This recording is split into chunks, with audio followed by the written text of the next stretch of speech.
Bem, agora temos então o grande Bené Barbosa. Ontem eu conversava com José Antônio Castro e explicava quanto tempo o Bené ficou sozinho, né, lutando, e para que nós pudéssemos hoje ter, espalhado por todo o Brasil, uma narrativa diferente do que a imprensa vendeu durante anos, né, de que armas matam, confundindo violência com criminalidade. Então, antes de mais nada, Bené Barbosa, muito obrigado.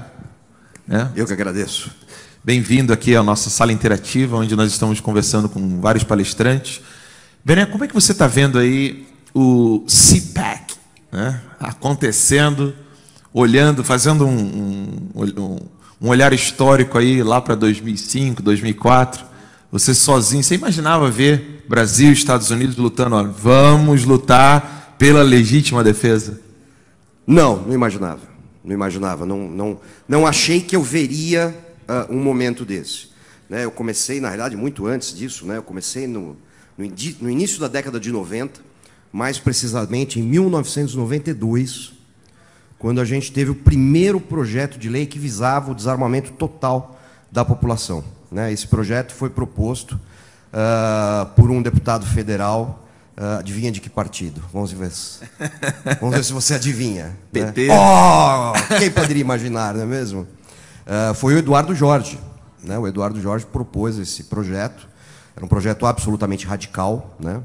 E eu sempre fui um apaixonado por armas. Né? Eu convivi minha vida inteira. Meu pai tinha arma, minha mãe tinha arma. E essas armas nunca foram um sinônimo, um símbolo de violência, de agressão, de opressão, de crime. Muito pelo contrário, né? Elas sempre foram um símbolo de defesa, né? De autodefesa, de proteção, de tranquilidade. Nós morávamos na Praia Grande, né? Litoral de São Paulo, numa rua que não tinha asfalto, era esgoto a céu aberto. Né? Já havia, naquela época, uma certa taxa de criminalidade, principalmente naquela região. Né? Tinha pouco assalto, mas tinha muito furto. Né?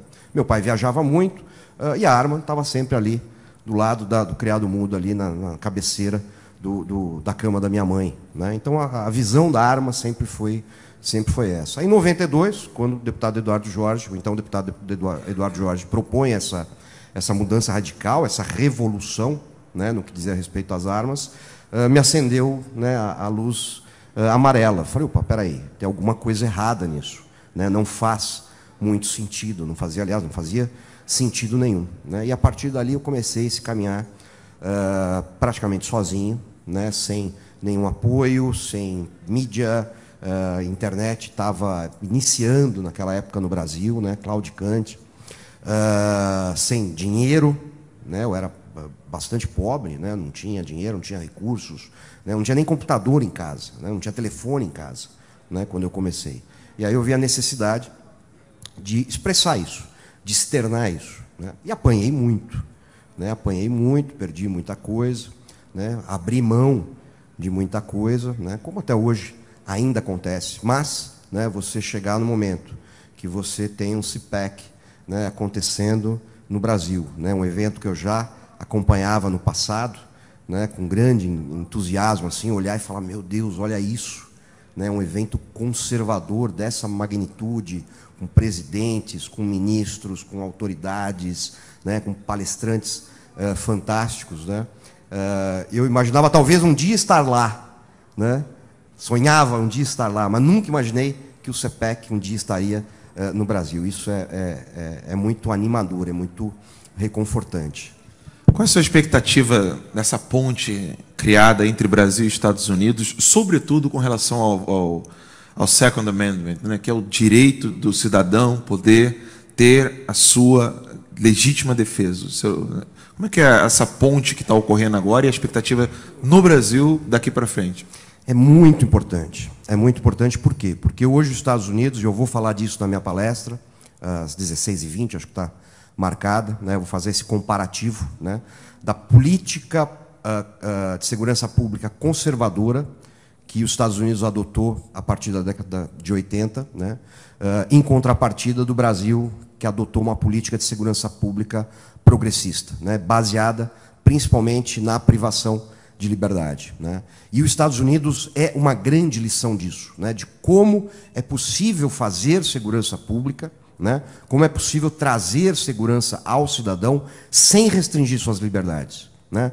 Porque essa restrição de liberdades como como um possível garantidor da segurança pública, ela está muito arraigada no Brasil, né? Inclusive entre os nossos, infelizmente, né? Então, não é raro, né, você ver conservadores, inclusive políticos eleitos, né, que sabidamente são realmente, né? Não adianta, não, mas são conservadores, entre aspas. Não, eles são, né, mas tem um nível de contaminação nesse sentido. Então ele diz, não, tudo bem, a pessoa tem uma arma em casa, pô, legal, mas portar essa arma, não. Portar essa arma é um perigo, porque aí ele vai brigar no bar, aí ele vai ter discussão de trânsito, e isso vai impactar negativamente nos índices criminais, e vamos ter mais mortes. Na realidade, ele está repetindo tudo aquela balela que a esquerda criou há 30 anos atrás, né? Que Getúlio Vargas utilizou lá na década de 30, né? Para desarmar a população como controle social, né? Ele acaba repetindo isso sem perceber o seu erro, né? A gente teve aí, poxa, quem me acompanha viu, né, a possibilidade de controles de zarabatana, né? Isso é hilário. Isso é hilário. O deputado é um amigo meu, poxa, até me procurou, porque o relator, né, me procurou, poxa, Bené, por que você fez isso comigo? Eu falei, não, deputado, eu não fiz isso com o senhor. Eu fiz isso com essa ideia estapafúrdia, né, de querer controlar facas, né? Qualquer faca com mais de 20 centímetros, a pessoa ia ter que ter 18 anos, registrar a compra dessa faca, o lojista ia ter que ficar 5 anos com esse registro, né? Ia ter que numerar, né? Numerar arco e flecha, numerar zarabatana, né? E detalhe, né? Como, sei lá, se um índio fosse comprar uma zarabatana na loja, né? Ele faz com canudo, qualquer um faz uma zarabatana, né? E qual é o poder, qual é a letalidade de uma zarabatana? Sinceramente, eu acho que desde 1500 eu não ouço falar de alguém que morreu vítima de alguém usando uma zarabatana, né? O cara acha que é igual filme, né? O cara vai, bate assim, o cara cai morto. Acho que o último foi Estácio de Sá, né? Provavelmente o último foi Estácio de Sá, né? Então, e a gente vê isso acontecendo e é muito preocupante, né? Porque você percebe ainda o quanto esse caminhar é longo, né? E os Estados Unidos é uma grande referência, né? Uma boa referência nesse sentido, né? Porque ele é hoje, obviamente, né, o maior expoente dessa questão, né? É um país que tem na sua Constituição, né, na sua segunda emenda, né, esse direito, essa liberdade para o cidadão, enquanto a gente está no Brasil e a gente vê uma representante do Ministério Público Federal, né, a senhora, como é que ela chama mesmo? Sara... Esqueci o nome, Débora Duprá. Débora Duprá, aquela que disse que os nossos filhos não nos pertencem, né? Não pertencem às suas famílias, pertencem ao Estado. E ela disse essa semana, né, que a legítima defesa, a autodefesa é inconstitucional, né? A autodefesa não pode estar na Constituição porque ela não é um direito. Ela é uma concessão do Estado, ela é como se fosse um favor. Olha, eu vou deixar você se defender. Isso é um absurdo total, né? A autodefesa é, antes de tudo, um direito natural, né? Não é qualquer homem, nem qualquer mulher, né? Mas é qualquer ser vivo, uma vez atacado, ele tende, de alguma forma, a se defender. Até as plantas fazem isso, né? Se você atacar uma ameba, essa ameba vai tentar se defender. Se você acuar um rato, ele vai tentar se defender. Ou seja, é intrínseco, né? Não precisa ser racional para entender isso. E aí vem uma pessoa dessa, obviamente, uma ideóloga, né? Dizer que não, eu sou o Estado vai dizer quando você pode ou não exercer essa liberdade. Isso é completamente inaceitável. A Mercedes, minutos antes de você aqui, mencionou que o primeiro passo, né, efetivo, que os comunistas e qualquer ditador pode ter é arrancar as armas da população, que é restringindo, seja tirando completamente. A que passo nós estamos agora com o governo Bolsonaro e daqui em diante, o que pode se esperar do Congresso, do Palácio do Planalto, em direção a essa ameaça tão grave que é não apenas retirar por completo, mas restringir aos poucos, até não permitir que o ser humano possa defender-se naturalmente? Eu acho que nós estamos num momento de parada, né?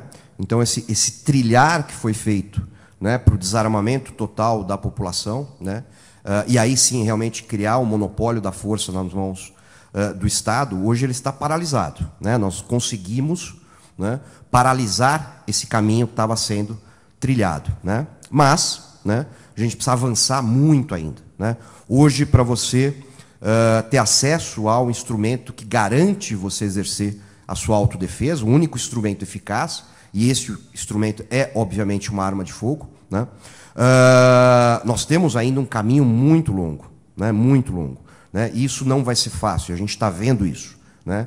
Com o Congresso que nós temos hoje, né, efetivamente falando, e friamente, aí não é uma análise, é uma análise fria mesmo, né? É muito difícil que isso aconteça a curto prazo, né? A gente pode ter algumas melhoras na legislação, alguma coisa aqui, alguma coisa ali, mas por esse nível de contaminação que a gente estava falando agora há pouco, isso não vai acontecer de uma forma que muitos esperavam, né? Que seria uma forma, entre aspas, revolucionária. Não, pô, agora Bolsonaro está eleito, está tudo resolvido, né? Eu vou passar no mercado, comprar minha espingarda, ir para casa, né? Isso não vai acontecer, né? Porque o caminho que nos trouxe até aqui também foi longo, né? Eles não conseguiram nos trazer até aqui de uma forma rápida, né? A gente, pô, o começo disso começa com Getúlio Vargas, né? Depois reinicia com Fernando Henrique Cardoso, depois Lula dá continuidade, Dilma, com a sua extrema incompetência, né, não consegue fazer nada mais profundo sobre isso, mas mantém aquela política de desarmamento. Essa política é política nacional de desarmamento, né? Essa política é cessada, ela é paralisada já no governo Temer, né? E agora a tendência é que isso comece a ser, né, a regredir, né? E é muito comum a crítica, né, dizer assim, não, mas você está querendo criar uma cultura armamentista no Brasil? Não, eu estou resgatando essa cultura, porque essa cultura sempre existiu, né? E ainda existe em muitos locais do Brasil, principalmente fora dos grandes centros urbanos, né? Então, cidades do interior, mais para o norte, nordeste, né? Sul também, você ainda tem locais onde a arma de fogo não é vista como uma arma, ela é vista como um instrumento, né? Como qualquer outro, como uma enxada, como uma marreta, como uma faca, como qualquer outra, né? É isso que a gente está resgatando, né? Acabando, tentando acabar, diminuindo essa demonização que foi criada em cima da arma de fogo, como se ela tivesse um poder, né? Um poder maligno de transformar um pacato cidadão num assassino em potencial. Isso é uma grande mentira. E, mais uma vez, né, os Estados Unidos mostra o contrário disso, e é exatamente isso que eu vou apresentar hoje na palestra, inclusive com os dados mais recentes da criminalidade nos Estados Unidos, trazidos pelo FBI na semana passada.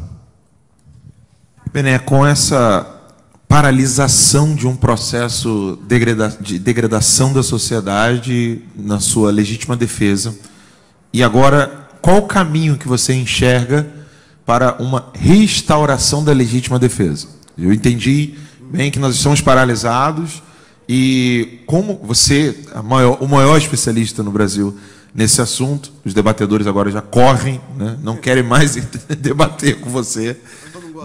E é divertido, é ou não é divertido ver o Bené debatendo desarmamento? Vocês adoram, né? Eu pego pipoca e fico assistindo.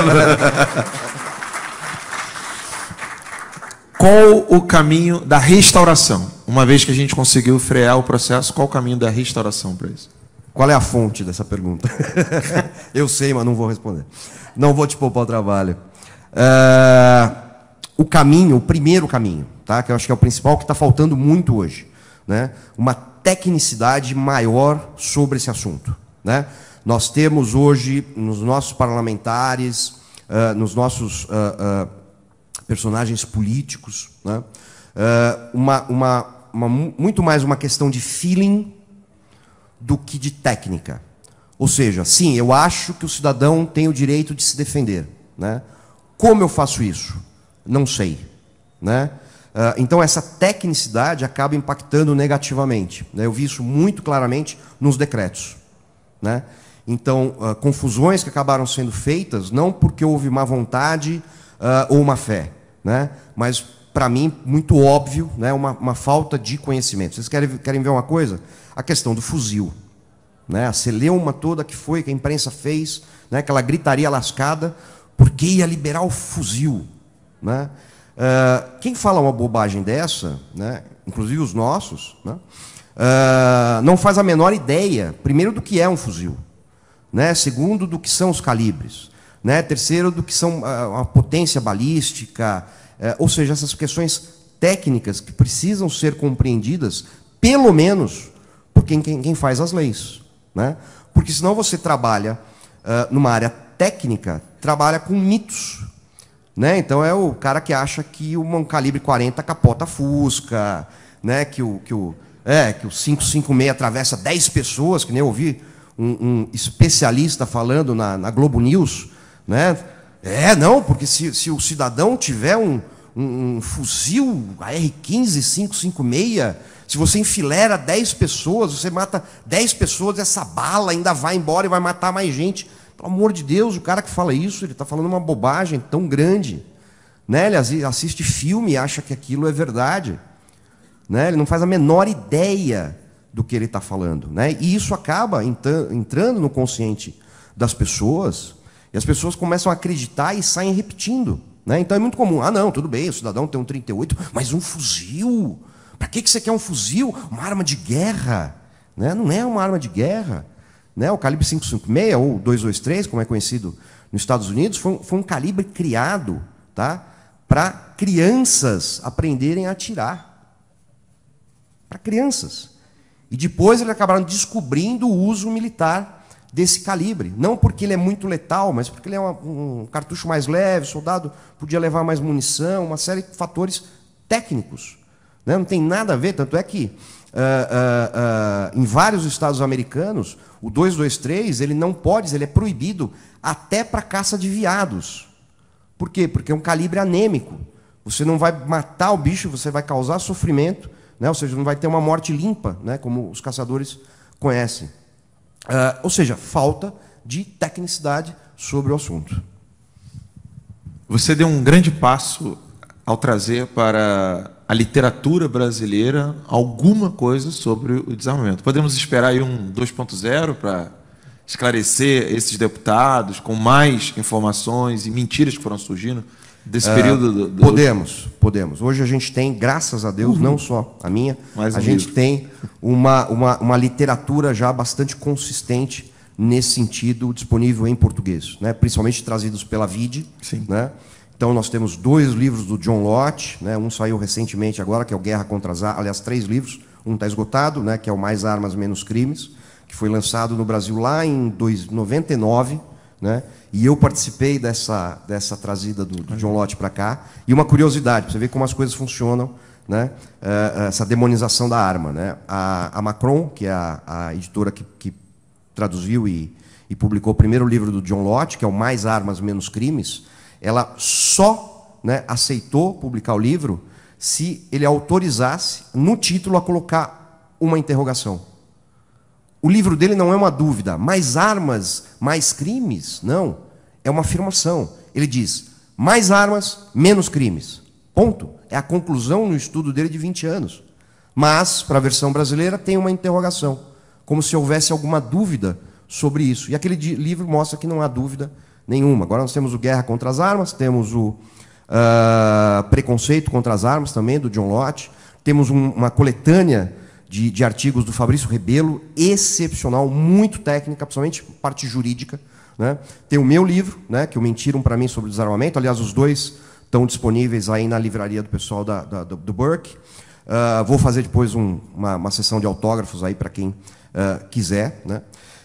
Mas a história desse livro é muito interessante, para mim, né, pessoalmente. Que, assim, primeiro que eu não acreditava de forma nenhuma que ele viraria um sucesso.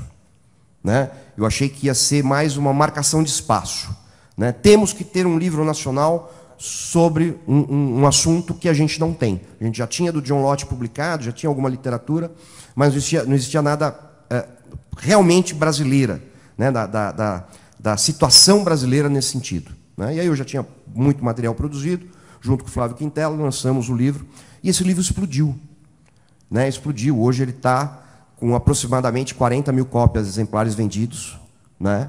A gente sabe que no Brasil 40 mil livros vendidos é muita coisa, né? Muita coisa. Mas o mais bacana não é o livro vendido, né? Tanto é que Paulo Coelho vende livro. Vende pra caramba, né?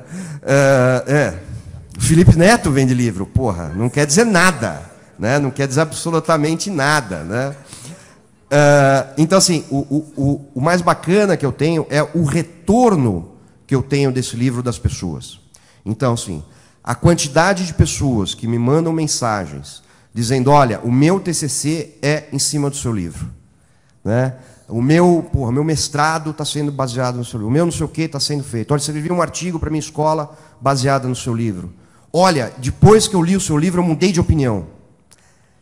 Ouvir isso é uma coisa tão fantástica, né, que faz você realmente acreditar e falar, porra, estou fazendo alguma coisa direito nessa vida, né? Graças a Deus estou conseguindo fazer alguma coisa. Talvez eu nem colha ainda esses frutos, mas provavelmente meus filhos, meus netos vão colher, né? E é exatamente isso que eu pretendo, né? Exatamente isso que eu quero. A missão que eu escolhi para mim foi essa, né? De trazer informação, trazer luz, né? Trazer debate, né? Eu adoro debater, né? Infelizmente os debates se tornaram cada vez mais raros, né? E não é porque eu sou bom, é porque os caras são muito ruins, né? Muito ruins. Primeiro porque assim, a esquerda desaprendeu a debater, né? Ela aprendeu a monologar, né? Ela só sabe monólogo. Ela sabe chegar aqui, falar e nunca ser contestada, né? Quando ela é contestada, normalmente ela parte para agressão, né? Para o insulto, né? Para a tentativa de descredenciar o debatedor, né? E eu tenho uma coisa do meu lado, uma vantagem muito grande, que eu sei que eu estou certo, né? Que eu não estou mentindo. Eu não invento números, eu não invento dados, eu não preciso inventar a realidade. Eles precisam reinventar a realidade. Eu fico imaginando o quanto isso é difícil. Deve ser terrível. Para dizer a verdade, eu me divirto com essa situação deles, né? Porque você tem... Então, vamos pegar um exemplo... A gente estava até conversando sobre isso ontem à noite, né? Vamos pegar um exemplo claro dessa maluquice que eles se colocam, né? Então, vamos lá. A esquerda diz que, né, todo homem é um estuprador em potencial, né? Toda mulher é uma coitadinha que precisa ser defendida desse estuprador potencial, do machismo, né, tóxico, e etc, e etc, e etc, e etc. Legal. Ela também diz que a gente não precisa ter armas, que a gente não pode ter armas, que isso é coisa do coletivo, individualmente você não tem que se preocupar com a sua autodefesa, porque você tem que ter um Estado e um aparato ideológico que defenda você, inclusive essa mulher, de um ataque, de um estuprador, né, de um homicida, né? Aí, um cara invade, né, um sítio, onde tem uma menina sozinha, de 12 anos, dizendo que ia tomar banho. Essa menina pega a espingarda do pai e dá 2 tiros nesse cara, e se salva. Pensa na cabeça do esquerdista, quanto é difícil ele pensar nisso, né? Aquele meme do botãozinho, né? Puta que qual que eu aperto agora, né? Macho escroto versus desarmamento. E puta, e agora? Tem que escolher. Ele tem que fazer uma escolha, não tem outro jeito. Ou ele defende aquela menina que provavelmente ia ser estuprada, ou ele defende que você tem que ter o direito de ter uma arma para se defender. Olha como a vida desse pessoal é difícil, é dura. Para a gente, não. É muito simples. Porque eu também acho que ela tem que se defender. Só que eu acredito que a única forma eficaz de fazer isso é fazendo o que ela fez, tendo uma arma para sua defesa. Porque o Estado não é e nunca poderá ser onipresente, né? A não ser que a gente vivesse numa distopia. Bem, Bené, muito obrigado, né? Eu peço então aqui, pessoal, uma salva de palmas ao nosso grande Bené Barbosa, um herói nacional, que meus filhos vão ter que ouvir falar, ó, se o Brasil melhorou, foi por causa de homens como Bené. Obrigado, Bené.